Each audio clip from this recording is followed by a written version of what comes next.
The master Prakash classes YouTube channel आप सभी लोगों का स्वागत करता है। उत्तर प्रदेश में जूनियर शिक्षक भर्ती 2021 की तैयारी करने वाले सभी भाई और बहन जिन्होंने अपने सेकंड पेपर के रूप में हिंदी विषय का चुनाव किया है, ऐसे सारे अभ्यर्थियों के लिए हम लोग यहाँ पर 100 नंबरों का प्रैक्टिस सेट स्टार्ट करने वाले हैं हिंदी विषय का। तो ये जो प्रैक्टिस सेट है ये घटना चक्र की बुक से लिया गया है और आपको हिंदी के प्रैक्टिस सेट एक नए अध्यापक, हिंदी के अध्यापक आपको सॉल्व कराएंगे। इस प्रैक्टिस सेट को आप एंजॉय करिए और जो भी आपके सुझाव हों या फिर आपकी कोई भी सलाह हो या कोई भी शिकायत हो उसको कमेंट बॉक्स में ज़रूर लिखिएगा। तो चलिए देखते हैं हिंदी का practice set first. The master Prakash classes में सभी साथियों का स्वागत है, ठीक ना। तो जैसा कि आपको पता है कि हम लोग जूनियर शिक्षक भर्ती के लिए हिंदी का प्रैक्टिस सेट लेके आए हैं, बहुत ज़बरदस्त है। चलिए ठीक ना, प्रैक्टिस सेट को सॉल्व करते हैं। तो यहाँ पे आप लोग देख रहे होंगे पहला क्वेश्चन जो आपका है, यहाँ पे कह रहा है कि निबंध को गद्य की कसौटी किसने माना है। तो निबंध को गद्य की जो कसौटी माना है वो कौन माना है, ठीक ना, रामचंद्र शुक्ल, इसका आंसर हो जाएगा। दूसरे क्वेश्चन का अगर आप जिक्र करते हैं तो दूसरा क्वेश्चन जो आपका है वो कह रहा है कि निम्नलिखित में से किसे ललित निबंधकार के रूप में जाना जाता है। तो इसका जो आंसर हो जाएगा वो हजारी प्रसाद द्विवेदी, ठीक ना, इसका राइट आंसर होगा। तीसरे क्वेश्चन का जिक्र करते हैं। तीसरा क्वेश्चन एक आपको, ठीक ना, छोटी सी पंक्ति दी गई है, कह रहा है लोग हैं लागी कबित बनावत, मोहित तो मेरे कबित बनावत। इसमें पूछ रहा है कि किस कविता की, ठीक ना, किस कवि ने इसको रचित किया है। तो इसका जो राइट आंसर हो जाएगा वो आपका क्या हो जाएगा, सी होगा, घनानंद। चलिए चौथे क्वेश्चन पे आते हैं। चौथा क्वेश्चन जो आपका है वो कह रहा है कि आचार्य रामचंद्र शुक्ल के निबंध संग्रह चिंतामणि के अब तक कितने भाग प्रकाशित हैं। तो इसका जो राइट आंसर हो जाएगा, ठीक ना, आप लोग भी कमेंट बॉक्स में लिखते चलिएगा। तो इसका जो राइट आंसर होगा वो क्या हो जाएगा, 4। अगला जो क्वेश्चन है जैक्सन कहानी के लेखक कौन है। तो इसका जो राइट आंसर हो जाएगा वो क्या हो जाएगा मेरे भाई, ए हो जाएगा, ठीक ना, मुक्ति बोध। चलिए 6 नंबर क्वेश्चन पे आते हैं। 6 नंबर क्वेश्चन आपसे क्या कह रहा है, हिंदी का पहला रेडियो नाटक माना जाता है, ठीक ना।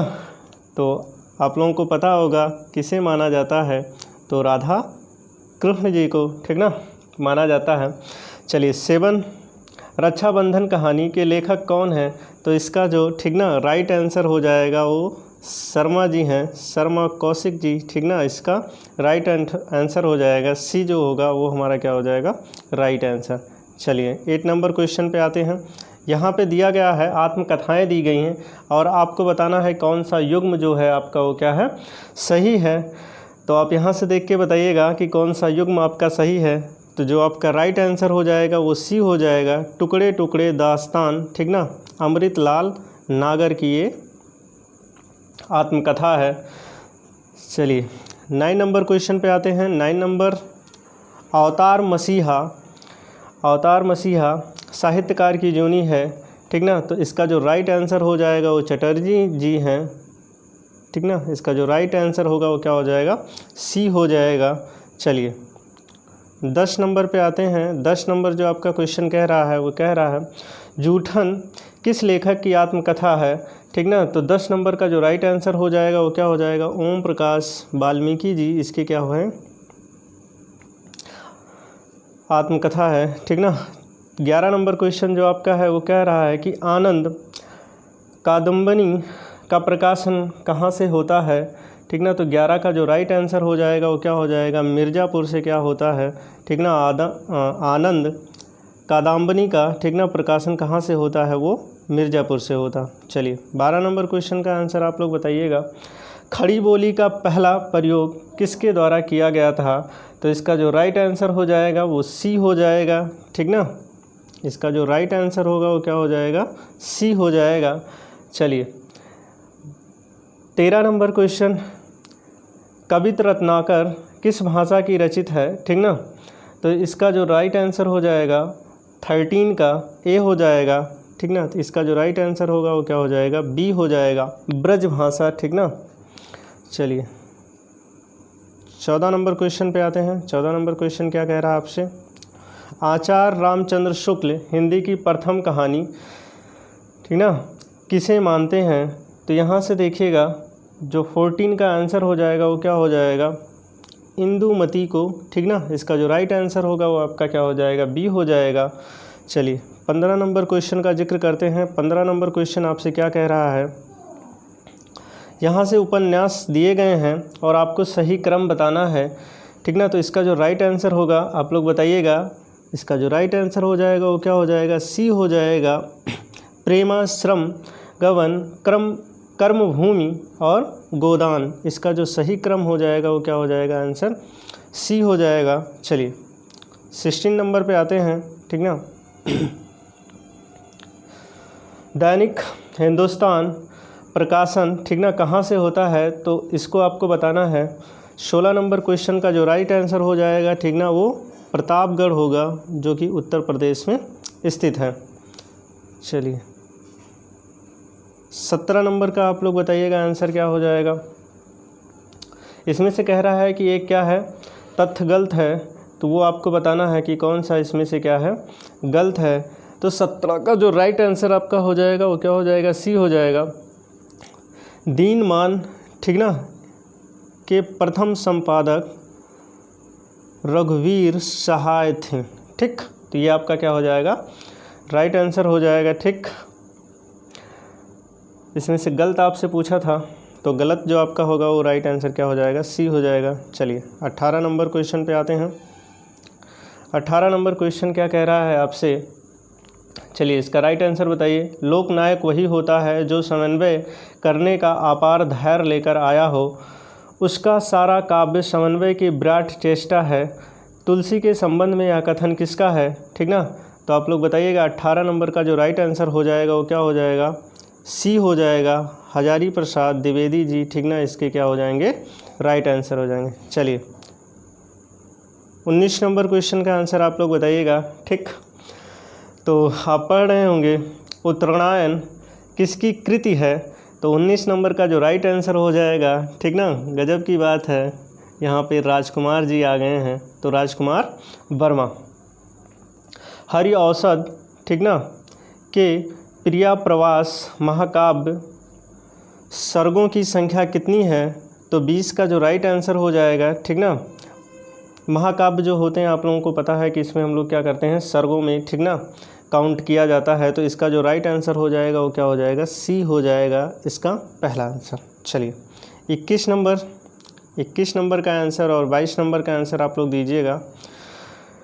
निराला की कविता राम की शक्ति पूजा पर किस रचना का सर्वाधिक प्रभाव है, तो 21 नंबर का जो राइट आंसर हो जाएगा वो क्या हो जाएगा, कृतवास रामायण, ठीक ना। ये क्या हो जाएगा, इसका जो राइट आंसर हो जाएगा वो क्या हो जाएगा, बी, ठीक ना, आंसर हो जाएगा सी का। चलिए बताइए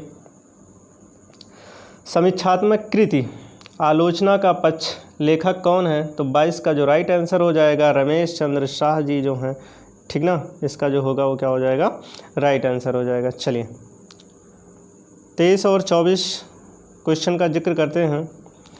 कह रहा है कि हिंदी साहित्य का आधा इतिहास निम्नलिखित में से किसके द्वारा लिखा गया है, तो 23 का जो राइट आंसर गजब का, ये तो आपको पता ही होना चाहिए, डॉक्टर सुमन राजे जी हैं, ठीक ना, इसका राइट आंसर। चलिए 24 का आप बताइएगा। माधव हम परिणाम निराशा, इस काव्य की पंक्ति, काव्य का नाम बताना है, ठीक ना, कवि का नाम बताना है आपको 24 नंबर में। तो 24 का जो राइट आंसर हो जाएगा वो कौन हो जाएंगे, वीर आपका, ठीक ना, विद्यापति जी इसके राइट आंसर होंगे। चलिए 25 नंबर का आप लोग आंसर बताइएगा। ऋतु वर्णन तो इनके जैसा और किसी श्रृंगार कवि ने नहीं किया है। आचार्य रामचंद्र शुक्ल का यह कथन किस कवि के लिए है, ठीक ना। तो 25 का जो राइट आंसर आपका हो जाएगा वो कौन सा हो जाएगा, सेनापति जी, ठीक ना, इसके क्या हो जाएंगे, राइट आंसर। चलिए तो आई होप आप लोगों को मज़ा आ रहा होगा, ठीक ना, क्वेश्चन को सॉल्व करते हुए। बहुत अच्छे क्वेश्चन आप लोगों के लिए लेके आए हैं। चलिए 26 नंबर, ठीक ना, 26 नंबर को आप लोग सॉल्व करिएगा। भूल कहत नौ रस सु कवि सकल मूल सिगार, यह पंक्ति, ठीक ना, आचार्य की है और वो कौन आचार्य हैं ये आपको बताना है। तो 26 का जो राइट आंसर हो जाएगा, ठीक ना, आचार्य देव जी हैं। ये पहला आंसर आपका हो जाएगा। चलिए 27 नंबर का आप लोग आंसर बताइएगा, कौन सा उपन्यास, ठीक ना, कमलेश्वर का नहीं है। तो कमलेश्वर का इसमें से आपको बताना है। 27 का जो राइट आंसर हो जाएगा वो क्या हो जाएगा, चौखटा, ठीक ना, चौखट, ये कमलेश्वर का नहीं है।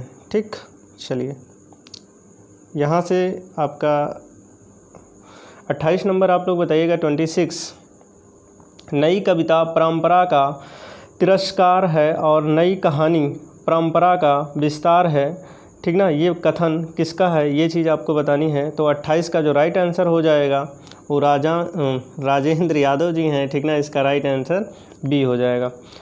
29 नंबर का आपको बताना है, तुलसी गंग दो है सुकबीन के सरदार, रचनाकार आपको बताने हैं, ठीक ना। तो 29 का जो राइट आंसर हो जाएगा वो क्या हो जाएगा, ए हो जाएगा, भिखारी दास जी, ठीक ना, इसके राइट आंसर। चलिए 30 नंबर और 31 नंबर आपको बताना है। 30 का क्या होगा और 31 का क्या होगा। जमुन जल तुम काव्य के रचनाकार कौन है। तो 30 का जो राइट आंसर हो जाएगा वो केदारनाथ अग्रवाल जी, ठीक ना, इसके क्या हो जाएंगे, राइट आंसर। चलिए 31 का बताइएगा, हिंदी व्याकरण ग्रंथ शब्दानुसार के रचनाकार हैं। तो मेरे भाई 31 का आपको बताना है कि 31 का कौन सा आंसर आपका होगा। किशोरी दास वाजपेयी जी इसके क्या हो जाएंगे, राइट आंसर हो जाएंगे। चलिए 32 नंबर क्वेश्चन का हम लोग जिक्र करते हैं और 32 और 33 आपको ही बताने हैं। पुरानी हिंदी ग्रंथ के लेखक हैं। तो 32 नंबर क्वेश्चन का जो आपका राइट आंसर हो जाएगा वो बी हो जाएगा, चंद्रधर शर्मा गुलेरिया जी हैं, ठीक ना। चलिए गजब। ठीक, 33 उपन्यासों में से श्रीलाल शुक्ल का कौन सा उपन्यास है। तो 33 का जो राइट आंसर आपका हो जाएगा वो क्या हो जाएगा, सीमाएं टूटती हैं, ठीक ना। इसके कौन से राइट आंसर जो आपका हो जाएगा वो डी हो जाएगा। चलिए 34 नंबर क्वेश्चन का जिक्र करते हैं। 34 नंबर क्वेश्चन आपसे क्या कह रहा है, मुंशी धनपत राय को प्रेमचंद्र नाम से सुशोभित करने वाले व्यक्ति का नाम बताना है आपको। तो 34 नंबर का जो राइट आंसर हो जाएगा मुंशी जी, यहाँ पे पहला आंसर जो आपका हो जाएगा, ठीक ना, वो राइट आंसर हो जाएगा। चलिए 35 का आपको बताना है कि 35 का जो आपका राइट आंसर हो गया वो क्या हो जाएगा, माधवानल काम कंदाला काव्य की रचयिता कौन है, ठीक ना। तो यहाँ से आपको बताना है कि 35 का जो राइट आंसर हो जाएगा वो कौन हो जाएंगे, ए हो जाएगा, आलम जी, ठीक ना, इसके राइट आंसर होंगे। चलिए 36 पे आते हैं। स्वयंभू की कृति का नाम बताना है। तो यहाँ से 36 का जो राइट आंसर हो जाएगा, ठीक ना, वो क्या हो जाएगा 36 का यहाँ से, ठीक ना, डी, ये आपका क्या हो जाएगा, राइट। पवन चरियू इनके क्या हो जाएंगे, राइट आंसर हो जाएंगे। 37 का सिद्ध साहित्य किसकी रचना है। तो 37 का आपको राइट आंसर बताना है, ठीक ना, धर्मवीर भारती जी, इसके क्या हो जाएंगे, राइट आंसर हो जाएंगे। चलिए 38 नंबर छोटा से एक, ठीक ना, पंक्ति दी गई है और उसके बारे में आपको बताना है कि ये कौन लिखे थे।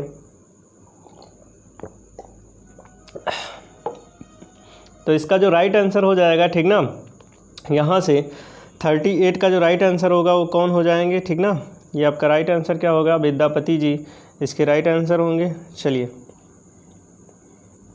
पढ़ते चलिएगा आप लोग, और कोई डाउट होगा तो कमेंट बॉक्स में ज़रूर आप लोग लिखिएगा। 39 का आप लोगों को बताना है, ठीक ना, इतिहासकार के मतानुसार शालिभद्र सूरी हिंदी के प्रथम कवि हैं। तो आपको 39 का आंसर क्या हो जाएगा, डॉक्टर गणपति चंद्र गुप्त जी, ठीक ना, इसके क्या हो जाएंगे, राइट आंसर हो जाएंगे। 40 का आपको बताना है, निम्नलिखित में से किसका संबंध सिद्ध साहित्य से नहीं है, ठीक ना। तो यहाँ पे आप लोग ध्यान दीजिएगा, नहीं का जिक्र किया गया है। अब इसका जो राइट आंसर होगा वो 40 का जो, ठीक ना, ये कौन हो जाएंगे, गोपी चंद्र जी हैं, ठीक ना। इसका जो राइट आंसर होगा वो क्या हो जाएगा, डी हो जाएगा। चलिए 41 पे आते हैं और 42 आपको ही बताना है, ठीक ना। हिंदी किस परिवार की भाषा है। तो ये सब बहुत नॉर्मल क्वेश्चन है। इसका राइट आंसर क्या हो जाएगा, भारूपिया, ठीक ना। 42 का जिक्र करते हैं, ठीक ना। 42 जो आपका आंसर है उसमें आपको बताना है पूर्वी हिंदी वर्ग की बोलियों का विकास किससे माना गया है।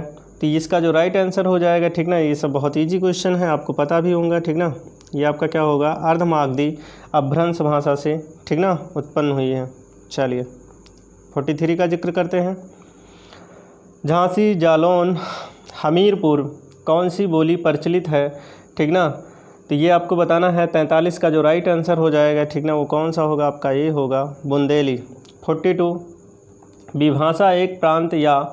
प्रचलित होता है।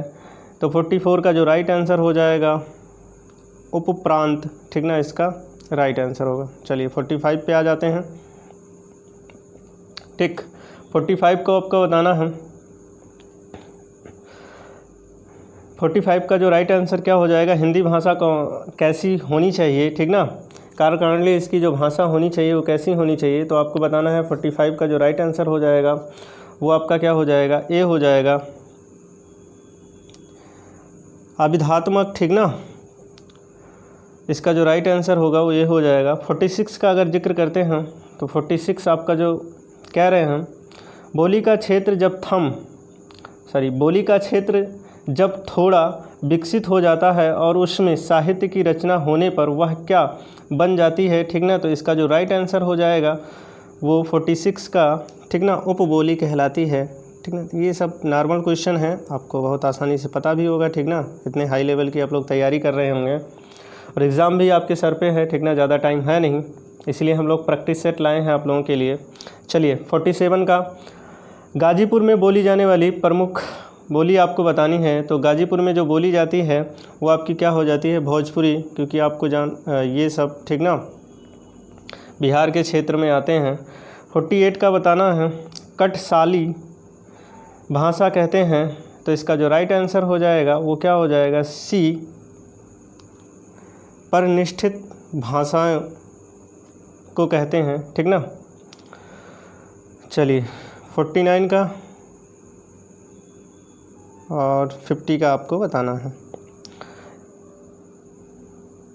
ध्रुपद गायन का संबंध किस भाषा से है। तो 49 का जो राइट आंसर हो जाएगा वो क्या हो जाएगा, ब्रज भाषा से है, ठीक ना, जो आपको पता है पूर्वी हिंदी के अंतर्गत आते हैं। बिहारी हिंदी की बोली का नाम क्या है। तो बिहारी हिंदी की बोली का जो नाम है मगही है, ठीक ना। ये सब आपके पहले चैप्टर से दिए गए हैं। चलिए तो हम लोग 50 क्वेश्चन अटेम्प्ट कर चुके हैं, अभी 50 आपका बाकी है, ठीक ना। तो कंटिन्यूटी बना के आप चीज़ों को सॉल्व करते रहिए। चलिए तो 51 आपका जो है अष्टछाप की स्थापना किसने की थी। तो इसका जो राइट आंसर हो जाएगा वो विट्ठल नाथ जी ने किया था। ये आपका क्या हो जाएगा, राइट आंसर। सखी संप्रदाय के संस्थापक कौन हैं। तो इसका राइट आंसर जो आपका हो जाएगा स्वामी हरिदास जी, ठीक ना। सी आपका क्या होगा, सही आंसर होगा। 53 का आप लोग बताइएगा और 54 का गोस्वामी तुलसीदास की अंतिम रचना कौन सी थी।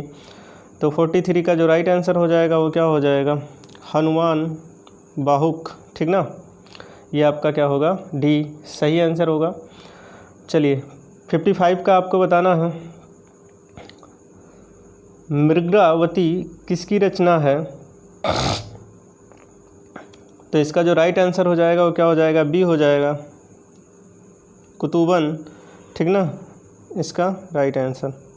55 का आपको बताना है निम्नलिखित में से कौन सा रीत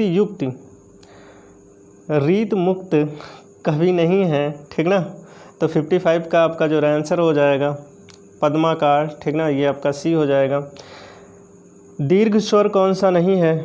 तो इसका जो राइट आंसर होगा, बहुत इजी क्वेश्चन है, 56, ये आपका क्या हो जाएगा, बी क्या होगा, राइट। दीर्घ मतलब जिससे बड़ा का मात्रा हो। तो यहाँ से देखिएगा अगला, अगर आप देखें हिंदी में कितने वचन होते हैं। तो हिंदी में जो होते हैं वचनों की संख्या क्या हो जाती है, हिंदी में वचनों की जो संख्या होती है वो क्या हो जाती है, 2, और संस्कृत में 3, ठीक। चलिए 58 क्वेश्चन आप लोग बताइएगा हिंदी साहित्य का इतिहास सर्वप्रथम किस भाषा में लिखा गया है, ठीक ना। तो इसका जो राइट आंसर हो जाएगा वो फ्रेंच भाषा में, ठीक। अगला आपको बताना है, ठीक ना, एक छोटी सी पंक्ति दी गई है और इससे आपको बताना है कि इसके रचनाकार कौन है। 59 का जो राइट आंसर हो जाएगा वो क्या हो जाएगा, सरहप्पा जी, ठीक ना, इसके क्या हो जाएंगे राइट आंसर। चलिए 60 का आपको बताना है, इसका राइट आंसर क्या होगा। उत्पत्ति के आधार पर शब्द के कितने भेद होते हैं, तो ये सब तो बेसिक चीज़ें हैं, ठीक ना, 4 प्रकार के होते हैं। अगला क्वेश्चन, निम्न लिखित शब्दों में वर्तनी की दृष्टि से कौन सा शब्द अशुद्ध है। अशुद्ध के बारे में आपको बताना है, तो अशुद्ध के दृष्टि से इसका जो राइट आंसर होगा, तो यहाँ से दिया गया अशुद्ध, तो ये आपका क्या हो जाएगा, बी वाला, ठीक, निरापराध, ये आपका क्या हो जाएगा, अशुद्ध हो जाएगा। बाकी सब सारी चीज़ें क्या हो जाएंगी, शुद्ध। चलिए 62 नंबर क्वेश्चन का जिक्र करते हैं। मैथिली हिंदी में रचित गद्य की पहली पुस्तक, तो यहाँ से आपको बताना है, ठीक ना। इसका जो राइट आंसर आपका होगा वो क्या हो जाएगा, बी आपका वर्ण रत्नाकर, इसका राइट आंसर होगा। संज्ञा के बारे में आपको बताना है, ठीक ना। अगला जो क्वेश्चन है संज्ञा के बारे में आपको बताना है, तो इसमें संज्ञा कौन होता है, संज्ञा सर्वनाम, ये सारी चीज़ें आपको बहुत अच्छे से पता होगा, ठीक ना। तो इसका जो राइट आंसर हो जाएगा वो क्या हो जाएगा, आकाश हो जाएगा, ठीक। बाकी सब सर्वनाम दिए गए हैं। चलिए 64 और 65 आपको बताने हैं। 64 और 65 नंबर का आंसर क्या होगा, समास के पदों को अलग करने को क्या कहते हैं। तो ये सब तो ठीक ना आपको पता ही होगा, इसको क्या कह देते हैं, विग्रह कह देते हैं, ठीक ना। और आपको बताना है 65, प्रत्यंग किस समास का उदाहरण है। तो इसका आपका जो राइट आंसर होगा अव्ययीभाव समास, ठीक, पहला आंसर। चलिए 66 का आपको बताना है और 67, इसमें साहित्य में रस का अर्थ पूछा है, जो कि आपको बताना है। तो इसका जो राइट आंसर हो जाएगा 66 का, वो क्या हो जाएगा, साहित्य में मिलने वाली, ठीक ना। इसका जो राइट आंसर होगा वो क्या हो जाएगा, डी हो जाएगा, साहित्य में मिलने वाली आनंद अनुभूति, ये इसका क्या होगा, राइट आंसर होगा। चलिए अगले क्वेश्चन का जिक्र करते हैं। अगला क्वेश्चन आपका जो है, ये भाई डिस्टर्ब क्यों कर रहा है। चलिए तो 67, काव्य की शोभा बढ़ाने वाले धर्मों को अलंकार कहते हैं। इस उक्ति में प्रयुक्त धर्म शब्द का अर्थ आपको बताना है।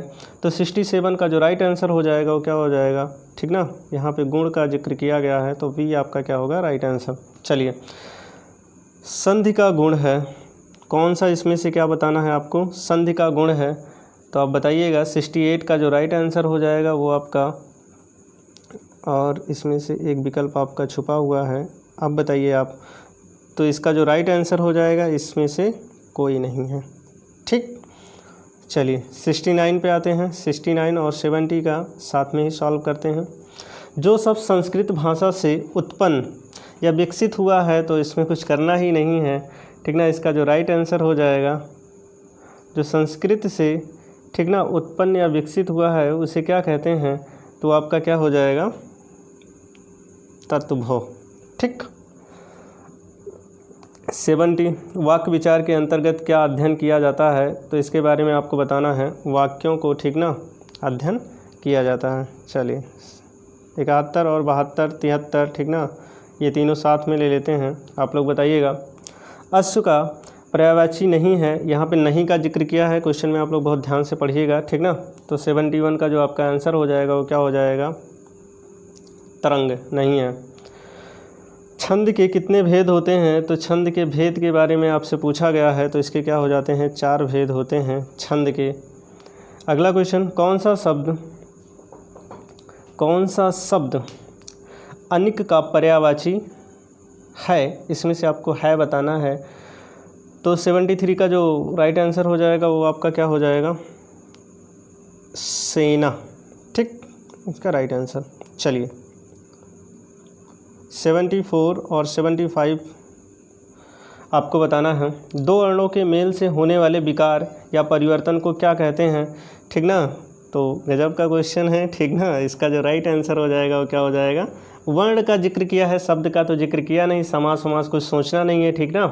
तो यहाँ पे जो आपका राइट आंसर हो जाएगा, ठीक ना, वो संधि होगा। निम्नलिखित में से कौन सा शब्द वर्तनी आपको बतानी है शुद्ध है, ठीक ना। तो 75 का ए जो आपका होगा राइट आंसर हो जाएगा, ठीक ना। ये जो आपका होगा वो क्या होगा,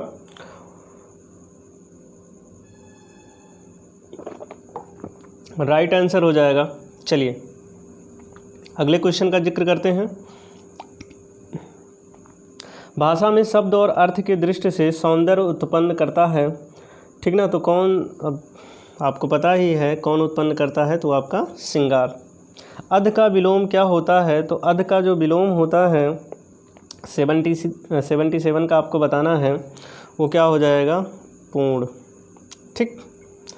अगला क्वेश्चन 78, सर्वनाम के बारे में हमसे पूछा है। तो सर्वनाम आपको भली भांति पता होगा, ठीक ना, कि ही सी इट वह, ये आपका क्या हो जाता है, सर्वनाम हो जाता है। बाकी क्रिया दिया गया है, संज्ञा दी गई है, ठीक ना, तो ये सारी चीज़ें होंगी नहीं, वह जो आपका होगा वो सर्वनाम होगा। चलिए 79 आपको बताना है। किसी कार्य का करने या होने का बोध कराने वाले शब्द कहलाते हैं। तो इसका जो राइट आंसर हो जाएगा वो क्या हो जाएगा, सी हो जाएगा, क्रिया ही, ठीक ना। कार्य का होने या ना होने से, ठीक ना, पता चलता है। और आपको 80 नंबर क्वेश्चन, छंद शास्त्र के प्रणेता आचार्य माने जाते हैं। यहाँ से जो इसका राइट आंसर हो जाएगा वो क्या हो जाएगा, बी हो जाएगा, पिंगल, आचार्य पिंगल जी जो हैं, ठीक ना, छंद शास्त्र के रचयिता माने जाते हैं। चलिए अगला क्वेश्चन 81 आपको बताना है। जिन शब्दों में लिंग वचन कारक आदि के कारण कोई परिवर्तन नहीं होता है वो आपको बताना है, ठीक ना। तो इसका जो राइट आंसर हो जाएगा, आपको पता है कि निपात हो या अव्यय, उसी को हम लोग क्या कह देते हैं, या अभिकारी भी इसी के अंतर्गत आ जाता है। चलिए प्रत्येक शब्द में कौन सा उपसर्ग बताना है। तो ये आपको पता है कि प्रत्येक में प्रति उपसर्ग लगा हुआ है, ठीक ना। चलिए 83 का आपको बताना है। हास्य स्वरों की संख्या कितनी होती है, ठीक ना। तो ये आपका क्या हो जाएगा, 83 में आपको बताना है। तो ये कितने हो जाएंगे, 4, ठीक। तद्भव शब्द बनाने हैं आपको, ठीक ना, वो आपको अलग करना है। तो बताइएगा 48 का कौन सा राइट आंसर होगा। तो इसका क्या हो जाएगा, जो संस्कृत शब्दों से उत्पन्न होते हैं उन्हीं को तो आप लोग कह देते हैं, ठीक। तो इसका राइट आंसर क्या हो जाएगा, डी हो जाएगा। बैठक शब्द में कौन सा प्रत्यय लगा है, ठीक ना। तो उस पर पहले लगता है शब्द के, प्रत्यय क्या होता है, बाद में लगता है। तो इसका जो राइट आंसर हो जाएगा वो क्या हो जाएगा, 85 का जो राइट आंसर होगा वो क्या होगा, डी आपका क्या होगा, राइट आंसर का। इसमें क्या लगा है, प्रत्यय लगा है। 86 का आपको बताना है, ठीक ना। संयोग में किस उपसर्ग का प्रयोग किया गया है। तो आपको पता है कि 86 का जो राइट आंसर होगा वो क्या हो जाएगा, सम, ठीक। अधमा होता है, यही आपका क्या होगा, राइट। अपवाद को 87 का आपको बताना है कि कौन सा, ठीक ना। इसमें लिंग के बारे में पूछा, अपवाद को छोड़कर, चलिए और थोड़ा हम ऊपर कर देते हैं इसको, ठीक ना। 87 और 88 आपके दोनों क्वेश्चन लगा दिए हैं। अब पढ़िए, अपवाद को छोड़कर वर्णमाला के अक्षरों के नाम किस लिंग में होते हैं, ठीक ना। तो इसका जो राइट आंसर हो जाएगा वो क्या हो जाएगा, पुल्लिंग जो आपका शब्द होता है, ठीक ना, वो आपका क्या होगा, राइट आंसर होगा। निम्न में से विशेषण शब्द बताना है। तो विशेषण आप जानते हैं विशेष की क्या बताता है, विशेषता बताता है। चलिए इसका जो राइट आंसर हो जाएगा वो क्या हो जाएगा, सी, आप सुंदर, ठीक ना। इसका जो राइट आंसर होगा वो क्या, सी। 89 और 90 आपके सामने लगा हुआ क्वेश्चन है। निम्न में से काल कहलाता है। तो आपको पता है कि काल हम किसे कहते हैं, ठीक ना। क्रिया के घटित होने का समय ही क्या कहलाता है, काल, क्योंकि क्रिया पे ही डिपेंड करता है वो किस काल में है, भूत में है, भविष्य में है, वर्तमान में है, ठीक। 90 का बताना है। अंक शब्द का अर्थ बताना है आपको। तो इसका क्या हो जाएगा, अंग आपका क्या होगा, राइट आंसर हो जाएगा। चलिए 91 पे आते हैं। वाच्य किसके अनुसार बनता है। ये आपको बताना है, ठीक ना। 91 का तो वाच्य जो आपका होता है कर्ता ठीक ना, कर्ता के अकॉर्डिंग बनता है, कर्म और भाव के अकॉर्डिंग, ठीक ना, ये वाच्य बनते हैं। तो इसका जो राइट आंसर हो जाएगा वो आपका क्या हो जाएगा, सी। ऐसे शब्द उच्चारण और वर्तनी की दृष्टि से समान हों पर व्युत्पत्ति तथा अर्थ की दृष्टि से भिन्न हो, उसे हम लोग क्या कहते हैं। बहुत अच्छा क्वेश्चन है, ठीक ना। इसका जो राइट आंसर होगा वो थोड़ा से हम ऊपर कर देते हैं, एक ऑप्शन आपको नहीं दिख रहा है, ठीक। तो 92 का जो राइट आंसर हो जाएगा वो क्या हो जाएगा, बी आपका होगा समरूप, ठीक ना। चलिए और दो क्वेश्चन आपके सामने हम लगा देते हैं, 93 और 94, फटाफट बताइए। लोकोक्तियाँ का समान अर्थ आपको बताना है, ठीक ना। तो 93 का जो राइट आंसर हो जाएगा वो क्या हो जाएगा, लोक की उक्ति, ये आपका क्या होगा, राइट आंसर ए हो जाएगा। आचार्य किशोरीदास वाजपेयी के मत से हिंदी में कितने कारक हैं, तो ये आपको बताना है, ठीक ना। 94 का जो राइट आंसर हो जाएगा वो 6। बाकी आप लोग जानते हैं कि कारक प्रयोग के आधार पर, ठीक ना, और अर्थ के आधार पर इस तरीके से। अनेक आर्थी शब्द आपको बताना है, तो अनेक आर्थी शब्द आप यहाँ से बताइएगा। कब्ज का अनेकार्थी शब्द क्या होगा, 95 का जो राइट आंसर वो मेघ हो जाएगा, ठीक ना। वर्षा करवा दीजिए, अब मेघ जी आ गए हैं। अब यहाँ से देखिएगा 96 से 100 तक आपको क्या बताना है, एक पद्यांश दिया गया है और उसको ध्यानपूर्वक पढ़िएगा, टाइम बहुत ज़्यादा हो जाएगा, इसीलिए हम, ठीक ना, क्वेश्चन को आपके सामने लगा देते हैं, ये आपको पढ़ना है, ठीक। पढ़ लीजिए। निर्भय स्वागत करत मृत्यु, मृत्यु एक है विश्राम स्थल जो जहाँ से फिर चलता है, ये आप लोग पढ़ लीजिएगा, ठीक ना। और इसका हम आंसर आपको बता देते हैं, ठीक ना, क्योंकि समय बहुत लगेगा इसको पढ़ने में, और आप आराम से पढ़ लीजिएगा पोस्ट करके वीडियो को। चलिए 96 का जो राइट आंसर हो जाएगा वो क्या हो जाएगा, यहाँ से इसका जो राइट आंसर होगा वो क्या हो जाएगा, वी हो जाएगा। इसका जो राइट आंसर होगा वो क्या हो जाएगा, बी आपका क्या होगा, राइट आंसर होगा, ठीक ना। मृत्यु के बाद मनुष्य फिर नया रूप लेकर कार्य करने लगता है। चलिए अगला जो आपका दिया गया है, ठीक ना, इसका जो राइट आंसर हो जाएगा, आप पद्यांश को पढ़ेंगे तो उसके अकॉर्डिंग आपको आंसर देना है। तो 97 का जो राइट आंसर हो जाएगा वो आपका क्या हो जाएगा, सच्चा प्रेम वह है जो आत्म बलिदान पर निर्भर हो, ठीक ना। तो इसका जो राइट आंसर हो जाएगा वो क्या हो जाएगा, सी। यहाँ से आपका क्या हो जाएगा, ये राइट आंसर होगा। चलिए 98 पे आते हैं। 98, मृत्यु की विश्राम स्थल क्यों कहा गया है, तो ये आप ऊपर पंक्ति पढ़े होंगे, ठीक ना। तो उसके अकॉर्डिंग आपको यहाँ से आंसर देना है। तो इसका जो राइट आंसर हो जाएगा, इसका भी क्या हो जाएगा, वो सी हो जाएगा। राइट आंसर आपका सी हो जाएगा, ठीक। 99 पे आ जाते हैं, टाइम बहुत ज़्यादा लगेगा इसलिए, ठीक ना, और वीडियो बहुत लंबी बन जाएगी। तो 99 का जो आपका, ठीक ना, मृत रूपी सरिता, ये आपका क्या हो जाएगा, इसका राइट आंसर हो जाएगा, ठीक। चलिए 100 नंबर आपको बताना है, ठीक ना। 100 नंबर के बारे में आपको बताना है कि कवि ने कहा है मृत्यु की तुलना किससे की गई है, तो इसका जो राइट आंसर हो जाएगा वो सरिता से किया गया है, ठीक। तो इस तरीके से माय डियर, ठीक ना फ्रेंड्स, आप लोगों को हमने, ठीक ना, 100 क्वेश्चन कंप्लीट करवा दिए हैं, ठीक। तो आई होप जैसा आपको लगे वीडियो कमेंट बॉक्स में ज़रूर आप लोग, ठीक ना, बताइएगा। और कुछ सुझाव भी होंगे तो आप, ठीक ना, कमेंट बॉक्स के ज़रिए हम तक पहुंचा सकते हैं। और किस तरीके से, ठीक ना, क्वेश्चन आपको लगे इसके बारे में भी आप लोग ज़रूर मेंशन करिएगा, ठीक ना। तो थैंक यू।